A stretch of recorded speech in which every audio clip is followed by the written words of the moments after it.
Have you ever been blindsided by betrayal so profound, so utterly audacious, that it makes you wonder if you ever truly knew the people closest to you? I certainly have. My sister chose my 30th birthday dinner, my special night, to announce she was pregnant and that my husband was the father. They expected me to shatter. Instead, I smiled, raised my glass, and dropped a bombshell that exposed their lies and blew up their entire world. Asterisk, asterisk. The thing about revenge, I kept telling myself, is that it tastes better when served with a smile. That's exactly what I clung to, sitting at the head of the table in LeBlanc, surrounded by the people I thought I could trust most in the world. My name is Andrea, and this was supposed to be my 30th birthday dinner. The crystal glasses caught the light, making the expensive champagne sparkle like tiny stars. My husband, René, his hand resting possessively on my shoulder, raised his glass.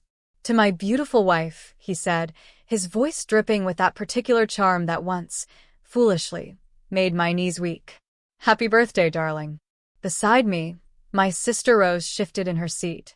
Her perfectly manicured fingers fiddled with her water glass, completely untouched. That should have been my first clue, if I hadn't already known what was coming. Just as everyone was about to drink, Rose interrupted. "Actually," she chirped, "I have an announcement to make."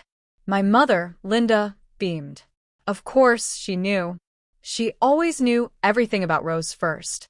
"I'm pregnant." Rose's voice rang out across the private dining room. The silence that followed lasted precisely 2 seconds before she added the punchline that was meant to shatter me. "And René's the father." I felt René's hand tighten on my shoulder. Not in guilt, but in preparation. They all expected hysteria. Tears. Maybe even a full-blown scene. I could feel the restaurant staff hovering nervously at the edges of the room. But I just took a slow, deliberate sip of my champagne. "That's interesting," I said, my voice steady, almost conversational. My mother, Linda, immediately started, "Very interesting indeed, Andrea. Don't make a scene." That scolding tone she perfected over the years. I just smiled, reaching for my purse. "Oh, I wouldn't dream of it, Mother. In fact, I have my own announcement to make." I pulled out a cream-colored envelope.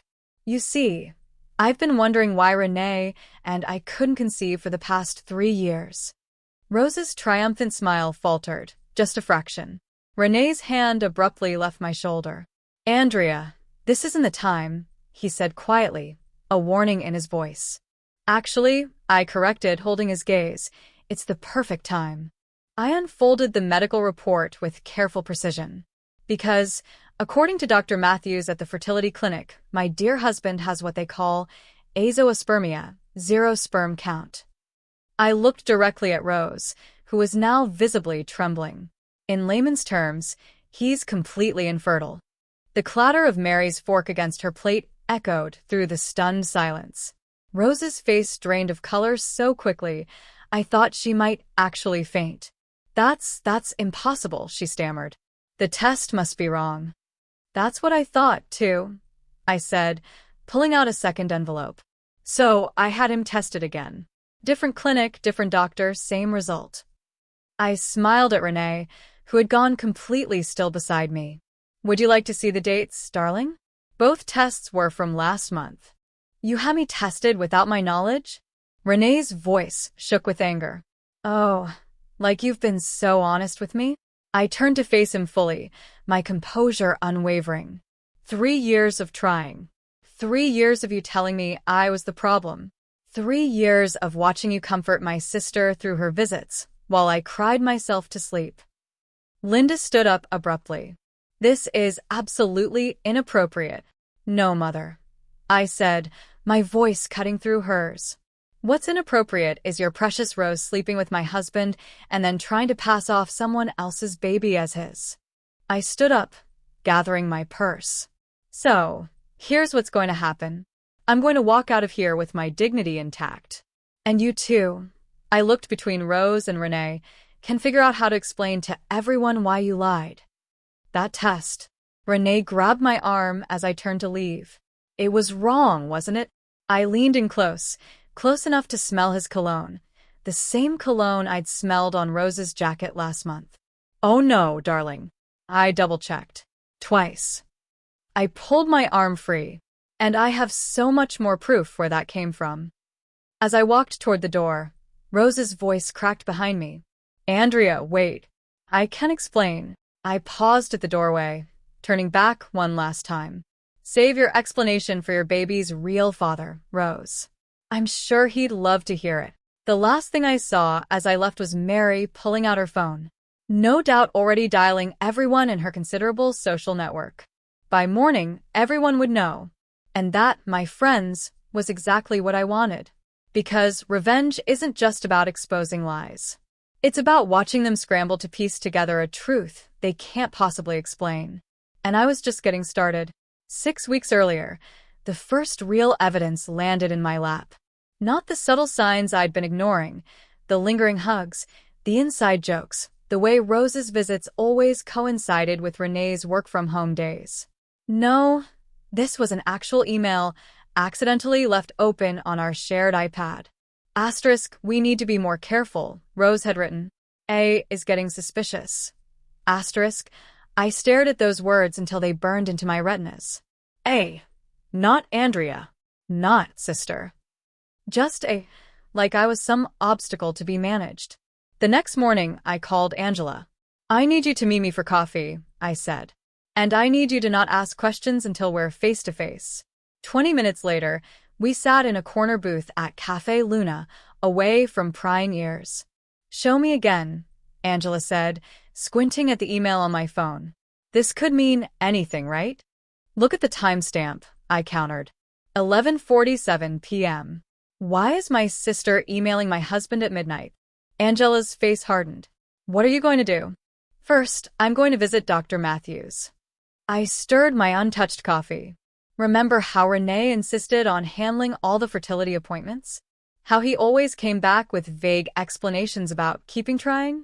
You think he was lying about the results? I think I'm done letting other people tell me what's true. Dr. Matthews' office was exactly as I remembered. Sterile, professional, with that faint smell of antiseptic all medical offices share. The receptionist recognized me immediately. Mrs. Jensen, we haven't seen you in months. I need copies of all our test results, I said. Everything you have on file for both me and my husband. She hesitated. Usually, Mr. Jensen handles all the paperwork. I'm aware, I replied, channeling Rose's sweet manipulation tactics. But as his wife and patient, I have a legal right to access our medical records. Unless there's some reason I shouldn't see them. 15 minutes later, I sat in my car, hands shaking as I read through the files. My results were normal. Had always been normal.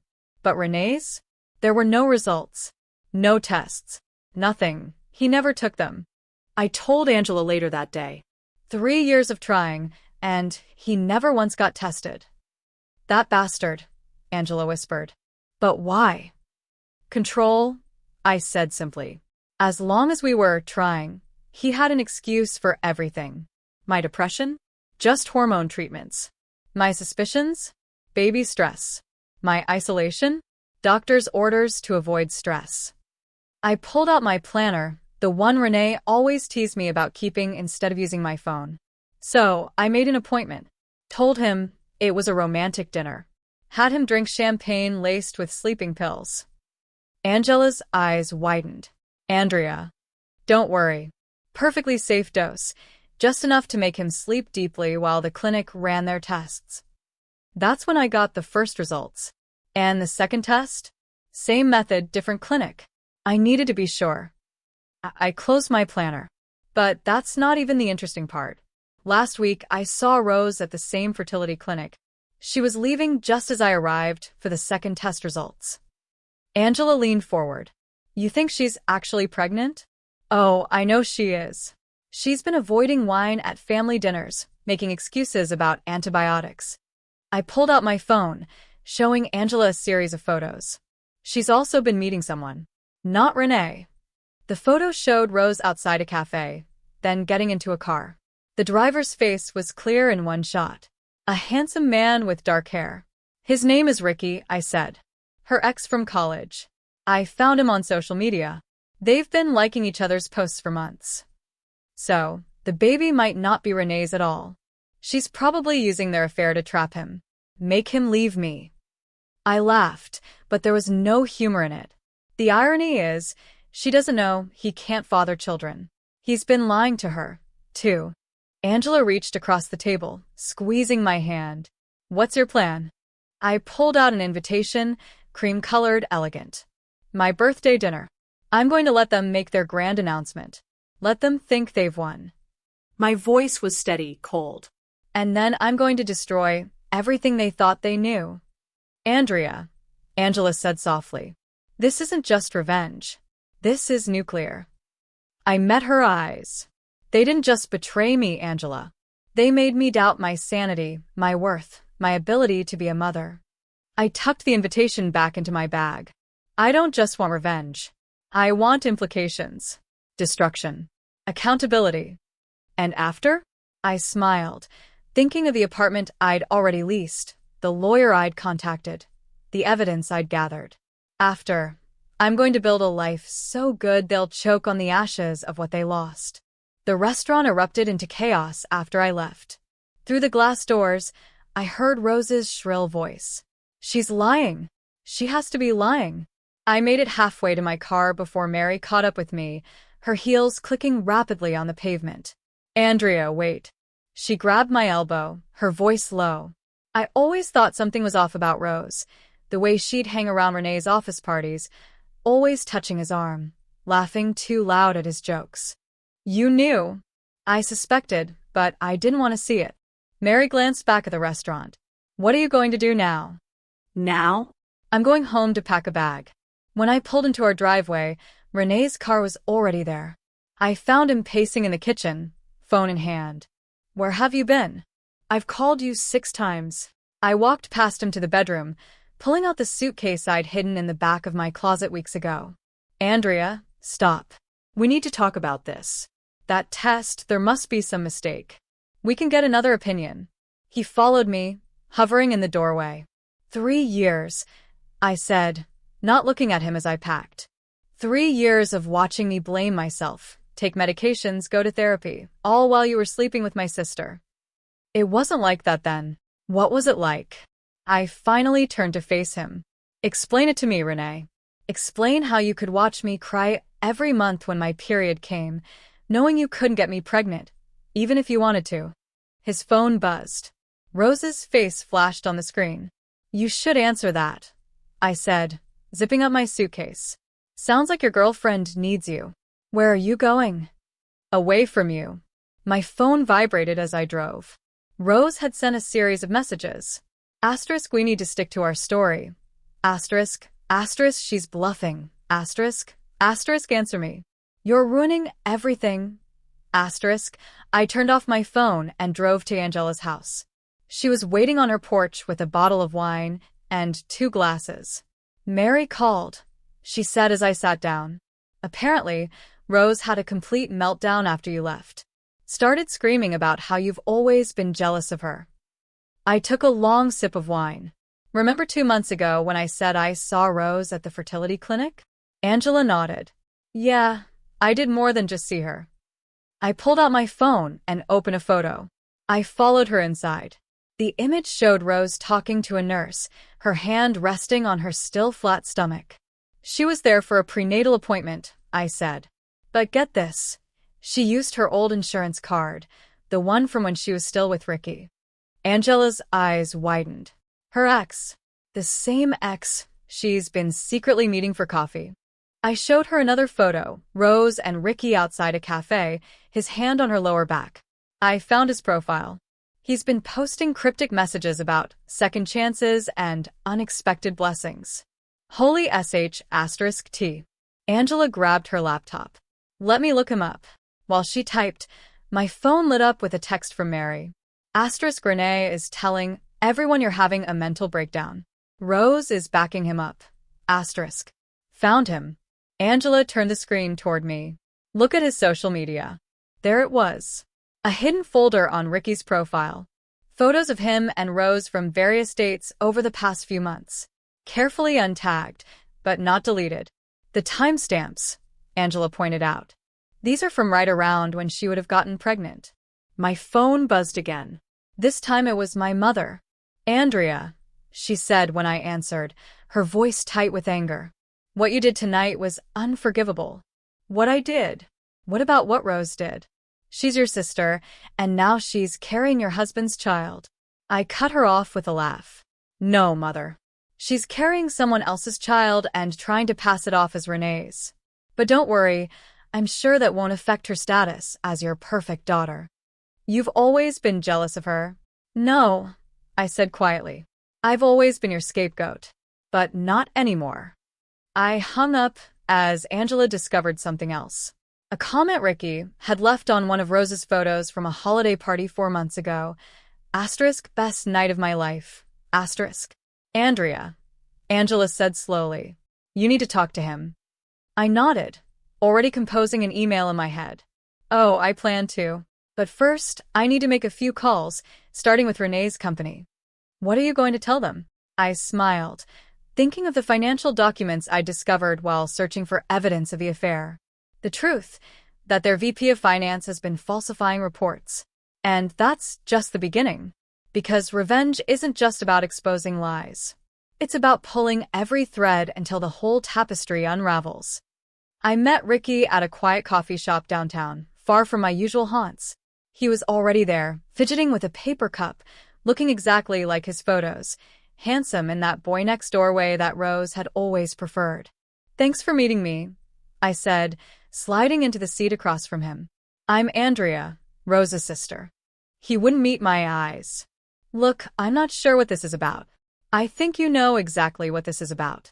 I placed my phone on the table, screen up, showing a photo of him and Rose outside the fertility clinic. 4 months ago. Holiday party at the Grand. Ring any bells? His face paled. She said she was single. Of course she did. I took a sip of my coffee. She's pregnant, Ricky. And she's trying to pass it off as my husband's baby. He knocked over his cup, coffee spilling across the table. She's what? Pregnant. About 4 months along, I'd say. Interesting timing. Wouldn't you agree? Ricky grabbed napkins, mopping up the spill with shaking hands. We used protection. She said she was on birth control. Rose has always been creative with the truth. I pulled out a document. I need you to sign this. What is it? Consent for a paternity test. Just in case. He stared at the paper for a long moment. If I sign this, Rose will know I talked to you. Rose is already going to lose everything, I said quietly. The question is, do you want to know the truth? He signed. Meanwhile, across town, Renee's carefully constructed world was crumbling. His assistant forwarded me an email chain. His colleagues were avoiding him. His boss was reconsidering his position, and the board had called an emergency meeting. I'd sent them an anonymous tip about the falsified reports, along with copies of his fertility tests and a carefully worded suggestion about trustworthiness. My phone buzzed with a text from Angela. Asterisk Rose just showed up at your mom's house. Full waterworks. Asterisk. I drove there, parking across the street. Through the living room window, I could see Rose sobbing on the couch, my mother patting her hand. The perfect victim, as always. I walked in without knocking. How dare you? Rose sprang up, mascara streaking her cheeks. You're trying to ruin my life. You ruined your own life, I said calmly. I'm just exposing the truth. Truth. My mother stood up. The truth is you're trying to hurt your sister because you couldn't keep your husband happy. Really, Mother? That's your take? That I somehow forced Rose to sleep with my husband. You were always so cold, Linda spat. So focused on your career. What did you expect? I laughed, the sound sharp and bitter. I expected my sister not to be a whore. I expected my husband not to be a liar. I expected my mother to have a spine. Get out, Rose screamed. Get out of my house. Your house. I raised an eyebrow. You mean the house Renee bought for Mom using money he embezzled from his company? That house. The color drained from both their faces. What are you talking about? Linda whispered. Oh, you didn't know? Renee's been cooking the books for years, using company money to fund his little projects, including this house. I smiled. The board is meeting right now to discuss it. My phone pinged. An email from the testing facility. Asterisk paternity result match confirmed. Ricky Bowen, asterisk. Perfect timing, I said, opening the attachment. Would you like to know who really got you pregnant, Rose? She lunged for my phone, but I held it out of reach. Don't worry. Everyone will know soon enough. I'm sure Ricky will be thrilled to hear he's going to be a father. You bitch. Rose swung at me, but I stepped back. You're lying. Like you lied about the baby being Renee's. Like you lied about being on birth control with Ricky. Like you've been lying your entire life. Linda grabbed my arm. Stop this. Stop it right now. I pulled free. No, Mother. I'm done stopping. I'm done being quiet. I'm done watching Rose destroy everything she touches while you clean up her messes. I'll deny it, Rose said, her voice shaking. No one will believe you. They already do. I headed for the door, pausing in the doorway. By the way, Renee's company just called. They're freezing all his assets, including this house. You might want to start packing.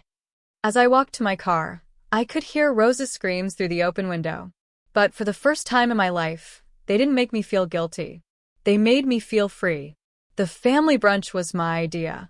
I sent out a group text suggesting we all meet to talk things through civilly. Angela thought I was crazy, but she didn't see my smile when everyone agreed. I chose the country club, neutral territory, with plenty of witnesses. More importantly, it had an excellent audiovisual system for presentations. Rose arrived first, wearing a flowing dress that highlighted her small baby bump. She'd clearly been crying, but her chin was lifted in defiance. I'm only here because Mom insisted, she said, sliding into her seat. Of course you are. I smiled, watching the others file in, my mother, Mary, Renee, even a few extended family members who'd heard about the drama. Andrea, Renee started. Can we talk privately first? Oh no, darling. Everything I have to say, I'll say in front of everyone. Once everyone was seated, I stood up, smoothing my dress. I want to apologize for my behavior at my birthday dinner. Rose's face lit up with vindication. My mother nodded approvingly. I shouldn't have exposed your lies so abruptly, I continued. I should have been more thorough. Before anyone could respond, I pulled out a remote and clicked it. The club's large TV screen flickered to life. What is this? Rose demanded. This, I said, is the paternity test results I received yesterday. The document appeared on screen, highlighting the match between Ricky and Rose's unborn child. Congratulations, sister. Ricky's going to be a daddy. The room erupted. Rose jumped up, knocking over her water glass. You can't do this. I already did. I clicked again. Photos of Rose and Ricky appeared. Their secret meetings, the fertility clinic visits, the holiday party. You remember Ricky, don't you, Renee? Rose's ex, who she was sleeping with while trying to trap you. Renee stood up, so fast his chair fell backward. You told me he was out of the picture. She tells everyone what they want to hear. I said calmly. Just like you told me, I was the reason we couldn't have children. Andrea, stop this immediately. My mother's voice shook with rage. Why? Because it's embarrassing? Because it ruins your perfect image of your perfect daughter? I clicked again. Bank statements appeared on screen. Speaking of ruined images, let's talk about how Renee paid for your house, Mother. Linda went pale. Company funds? Embezzled, of course, along with the money he's been funneling to Rose for her pregnancy needs. Though, I suppose sleeping with two men at once can get expensive. Rose lunged at me, but Mary caught her arm. Don't, Mary warned. You've done enough damage. Me? Rose screamed. She's the one destroying everything. No, Rose. You destroyed everything the moment you thought you could take what was mine. I turned to Renee. By the way, your company's legal team wants to meet with me tomorrow. Something about being a material witness. Renee sank into his chair, head in his hands. His carefully constructed world was crashing down around him. You've lost your mind, my mother said, but her voice wavered. Actually, I finally found it. I clicked one last time. A video began playing. Rose and Renee in his office, planning how to tell me about the pregnancy. Planning how to break me. How did you get that? Renee demanded. You really should change your email password, darling. And check your office for recording devices. I gathered my purse. Oh, and Rose. Ricky's lawyer will be contacting you. Something about fraud and emotional damages. I'll deny everything, she hissed. With what proof? The paternity test is legally binding. The financial records are clear. The video speaks for itself. I smiled. But please try to deny it. I'm sure the media would love to hear your side. The media? Rose's voice cracked. Did I forget to mention Mary's been live streaming this whole conversation to her social media? I said, Mary holding up her phone, still recording. Say hi to your followers, Rose. Rose's face crumpled as she saw the comments flooding in. You thought you loved center stage, I said softly. How's the spotlight feeling now? My phone buzzed. Renee's company calling again. I answered on speaker. Mrs. Jensen, this is Howard from legal. We need to discuss some irregularities in your husband's financial documentation. Of course, I said, watching Renee's face drain of color. I'll bring everything I have to our meeting tomorrow. I hung up and faced my shattered family one last time. I'd love to stay and chat, but I have a meeting with my lawyer. Divorce papers don't file themselves. As I walked out, I could hear Rose collapse into sobs, my mother's frantic attempts to comfort her, and Mary's quiet voice still narrating to her followers. But I didn't look back. I didn't need to. The truth was finally out, and it was more devastating than any lie they could have told. My mother showed up at my temporary apartment the next day, uninvited and unannounced. She looked older than I'd ever seen her, the weight of scandal aging her overnight. We need to talk about what you've done, she said, pushing past me into the living room. What I've done? I closed the door quietly. Not what Rose did, not what Renee did. I always feared you'd inherit your father's coldness. She sat down, smoothing her skirt with trembling hands. This calculated revenge. It's exactly what he would have done. Don't you dare compare me to him. I remained standing. He abandoned us. I'm protecting myself. By destroying your sister's life, your husband's career, they destroyed themselves. I just exposed the truth. My phone buzzed. Angela texting that she'd found something else. Before I could read it, my mother spoke again. Rose is devastated. She can barely eat, barely sleep. Like I did for 3 years? I cut her off. While she was sleeping with my husband, while you were helping her hide it. Linda's face went white. I never. Mary told me everything. The girls' lunches where you helped Rose plan how to tell me. The money you helped her hide. I pulled out my phone, showing her the transfer records. Did you think I wouldn't find out? I was trying to protect the family. No, you were protecting Rose, like always. I sat across from her. Tell me something, Mother. When did you stop loving me? Don't be dramatic. Was it when Dad left? When I refused to play the perfect daughter role? Or was it when I started succeeding without your help? The silence stretched between us until Angela burst through the door, waving papers. Andrea, you need to see this. Oh. She stopped short at the sight of my mother. Sorry, I didn't know. It's fine, I said. What did you find? Angela glanced at Linda before continuing. Renee took out a loan in your name. $50,000 transferred to Rose's account 3 months ago. My mother's sharp intake of breath confirmed what I'd suspected. You knew about this too, didn't you? Rose needed help, Linda whispered. The fertility treatments? The prenatal care? The fertility treatments she didn't need because she was already pregnant by someone else, I laughed bitterly. Or the prenatal care she charged to Ricky's insurance. Angela handed me the loan documents. There's more. The bank is investigating fraud. They froze all joint accounts. Good.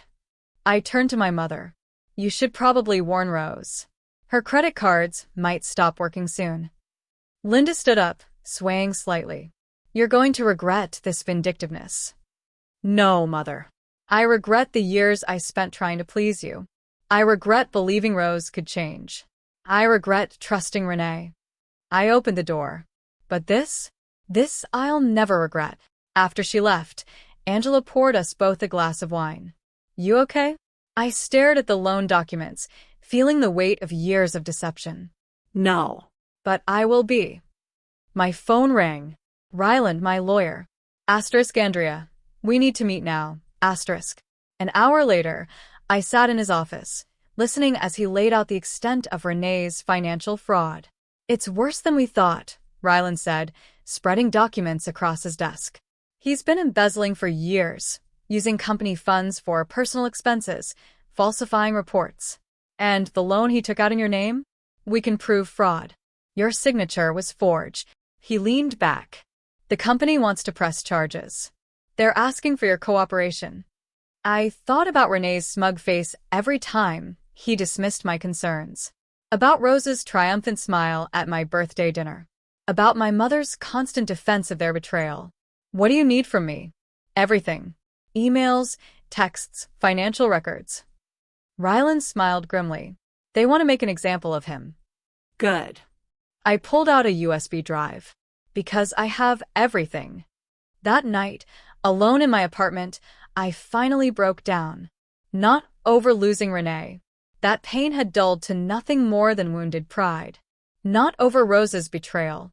I'd always known she was capable of it. No. I cried for the years I'd wasted trying to be the perfect daughter, wife, sister.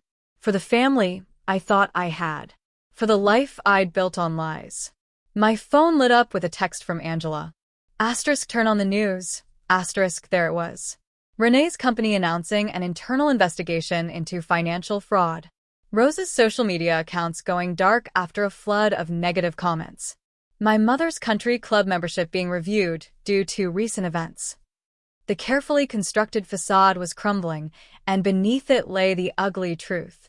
They had all chosen their roles in this drama. Now they had to face the consequences of their performance. The security alarm woke me at 3 a.m. I was already reaching for my phone when I heard glass breaking downstairs. Andrea. Renee's voice slurred and angry. I know you're here. I pressed the emergency button on my phone, the one Ryland had insisted I install after filing the restraining order. Then I called Angela. He's here, I whispered. Police are on their way, she said. Don't engage. Stay in your room. But Renee was already stumbling up the stairs, his footsteps heavy and uneven. You ruined everything, he shouted. My job, my reputation. Your ability to steal money, I called back, grabbing the baseball bat I'd started keeping by my bed. Your chance to play happy families with my sister. He appeared in my doorway, disheveled and reeking of alcohol. You think you're so smart, he sneered. But you're just a cold, bitter woman who couldn't keep her husband happy. And you're just a pathetic thief who couldn't keep it in his pants. I held the bat ready. Get out before the police arrive. He lunged forward, but years of drunken behavior had slowed his reflexes. I dodged easily, bringing the bat down on his knee. He howled in pain, crumpling to the floor just as police sirens wailed outside. You broke the restraining order, I said calmly, watching him writhe. That's going to look great in court. The police burst in moments later, weapons drawn. Renee was still cursing as they cuffed him, reading him his rights over his drunken protests. You'll want to add breaking and entering to the charges, I told the officers, pointing to my security cameras. I have it all on video. The next morning, Angela arrived with coffee and news. Rose's influencer status is tanking. She's lost half her followers overnight. How tragic, I said, scrolling through the headlines. Maternity Queen Rose Holland exposed in family scandal was trending. She's been trying to damage control, Angela continued, claiming it was all a misunderstanding, that you're mentally unstable. Is that why she's been hiding from Ricky's lawyers? I showed her an email from Ryland. They're filing a civil suit. Apparently, lying about paternity for financial gain is frowned upon. My phone buzzed. A text from Mary. Rose just tried to get into the country club. They revoked her membership. She had a meltdown in the lobby. Your sister always did love an audience, Angela said. Speaking of audiences, I pulled up a local news website. René's arrest was front-page news, complete with his mugshot and details of the financial investigation. Have you heard from your mother? She's been calling nonstop. I showed her my blocked calls list. Probably wants me to drop the charges against René. Save the family name. Some family. I decided to end this chapter where it began, at the cafe where I'd first seen Rose meeting Ricky. She was already there when I arrived, looking smaller somehow, her designer clothes replaced with plain maternity wear. Come to gloat? She asked as I sat down. No, I came to give you this. I handed her a gift bag. She opened it cautiously, pulling out a pacifier wrapped in newspaper clippings about her scandal. Her face crumpled. Why are you doing this to me? Because you need to understand something, Rose. I leaned forward. This isn't about revenge anymore. It's about consequences. Every choice you made, every lie you told, led to this moment. I never meant. Yes, you did. You meant to steal my husband. You meant to pass off another man's child as his. You meant to destroy my life. I stood up. But here's the thing about destruction, Rose. Sometimes it rebounds. I hate you, she whispered, tears streaming down her face. No, you hate yourself. And that's not my problem anymore. I dropped a manila envelope on the table. By the way, Ricky's lawyers asked me to give you this. They're seeking full custody once the baby's born. Her sobs followed me out of the cafe, but I didn't look back. I didn't need to see her pain to know it was real. My phone buzzed one last time. A message from Ryland. René is pleading guilty to all charges. The company wants to settle. 7 figures. I smiled, thinking of the new life waiting for me. The freedom I'd fought for. The peace I'd finally found. Because sometimes, the best revenge isn't just exposing the truth. It's watching karma do its work while you walk away clean. The moving truck pulled away from my new apartment, leaving me alone in a space that was finally completely mine. Sunlight streamed through floor-to-ceiling windows, warming the hardwood floors. No traces of René, no echoes of Rose. Just peace. My phone buzzed. Angela arriving with housewarming wine. This place is gorgeous, she said, taking in the view of the city. How does it feel? Like freedom. I uncorked the bottle. Did you see the news about René's sentencing? 8 years seems light considering what he stole. The money wasn't the point. I handed her a glass. It was the lies, the manipulation, the way he made me doubt myself for years. Speaking of manipulation, Angela pulled out her phone. Rose had her baby yesterday. I know. Ricky's lawyer called me. I smiled. DNA test was done immediately. He's filing for full custody given her unstable behavior and history of fraud. Your mother must be thrilled. Wouldn't know. Haven't spoken to her since she tried to bribe me to drop the charges against René. I sat on my new couch, running my hand over the soft fabric. She chose her side. Now she can live with it. The doorbell rang. Mary carrying a plant and a thick envelope. Thought you might want to see this, she said, handing me the envelope. René's sister sent it. She found these while cleaning out his office. Inside were photos. Me and René in happier times. Family gatherings, holidays. At the bottom was a letter from Rose to René. Dated 3 years ago. She's too focused on her career. Too cold. You deserve better. We deserve better. They were planning this for years, I said quietly. And now they have nothing, Mary replied. René's in prison. Rose lost her baby to Ricky. Your mother's house is being seized as part of the settlement. Karma's quite the architect, Angela mused. My phone lit up with a text from Ryland.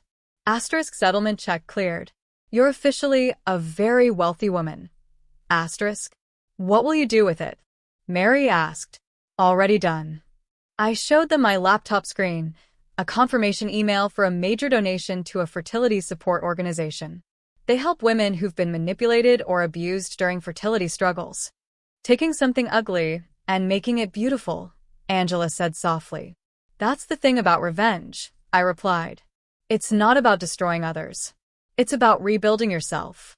The doorbell rang again. This time it was a delivery, a large package from the fertility clinic where I'd first discovered Renee's lies. Inside was a letter. Asterisk, Dear Miss Jensen, we were moved by your story and your donation. We'd like to offer you our services free of charge whenever you're ready to start your own family, on your own terms. Asterisk. Are you going to? Angela asked. Maybe. But not because I need a baby to be complete. Not because society expects it. Only if and when I choose.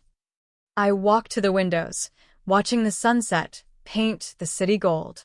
Behind me, Angela and Mary chatted about dinner plans. Their voices warm and genuine. Real friendship, not the fake support my family had offered. My phone buzzed one last time. Rose, calling from an unknown number. I declined the call and blocked it. You know what I learned from all this? I said, turning back to my friends. They expected me to collapse, to break down, to need their version of love so badly I'd forgive anything. But you didn't, Angela said. No. Instead, I built myself a balcony to watch them fall. I raised my glass. To karma. To karma, they echoed. Later that night, alone in my new home, I found one last photo at the bottom of the envelope. Me as a child, smiling fearlessly at the camera. Before Rose's manipulation.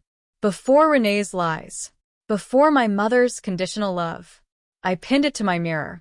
A reminder not of what I'd lost, but of what I'd found. My strength. My worth. My voice. Because sometimes the best revenge isn't just watching your enemies fall. It's rising so far above them that they become nothing more than a cautionary tale in your success story. I took one last look at the city lights before closing my curtains. Tomorrow would bring new challenges, new opportunities, new chapters. But tonight, in this space I'd carved out of their destruction, I was finally, completely at peace. Not because they'd lost everything, but because I'd found my all. Have you ever had a moment where you realized the people you trusted most were the ones betraying you? How did you pick yourself up and rebuild? Share your stories and thoughts in the comments below. And if this journey of finding your voice resonated with you, please hit that like button and subscribe for more stories of resilience and unexpected blessings. I truly appreciate you listening. Asterisk, asterisk.